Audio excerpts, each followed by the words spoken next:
Number 28. Predict by what modes of spontaneous radioactive decay each of the following unstable isotopes might proceed. Okay, so we have helium with a mass number of 6 and an atomic number of 2. Now they're already saying that this is an unstable isotope, which means that this is going to be radioactive. Oh yeah. So it wants to become stable. So it's going to decay by such, processes to make it a more stable atom or a more stable nuclide. But now there's 4 major different types of decay modes, whether you're doing beta emission, positron emission, you're capturing an electron, or you're undergoing alpha emission. Which one is going to be the answer?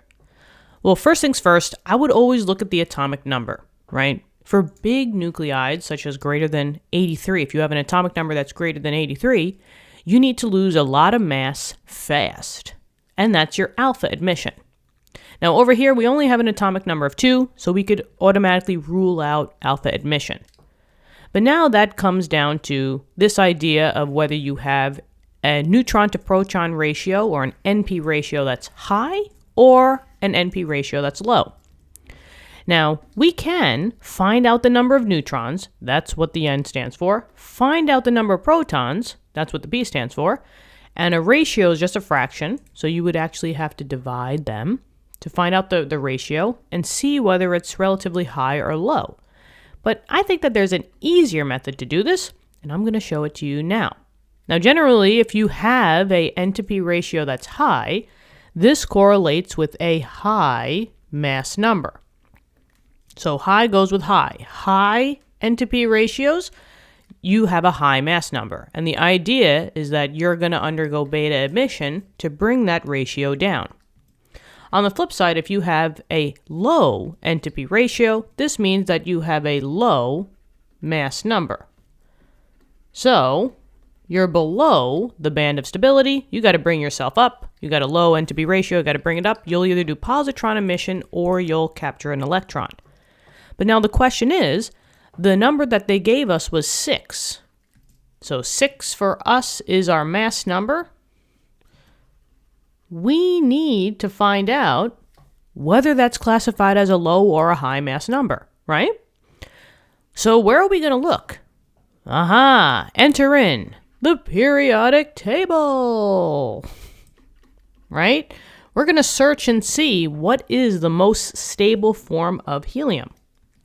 And helium, which He, obviously, if we look on the periodic table, let's look at the mass number or the atomic mass that they give us, right? It's going to be the decimal form.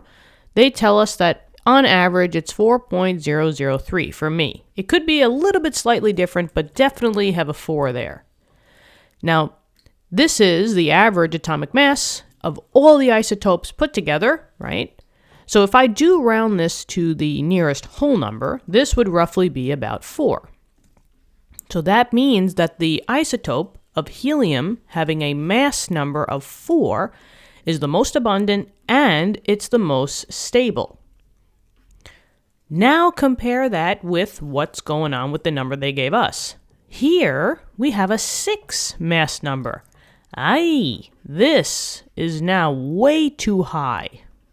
So there's the context. Always look back to that periodic table. Because now we know that if we have a high mass number, we got a high neutron to proton ratio, and the only way to bring it down is by beta emission. And that would be the mode of radioactive decay that, this is going to undergo. And that is basically the end of the answer. What'd you think? I hope this helped.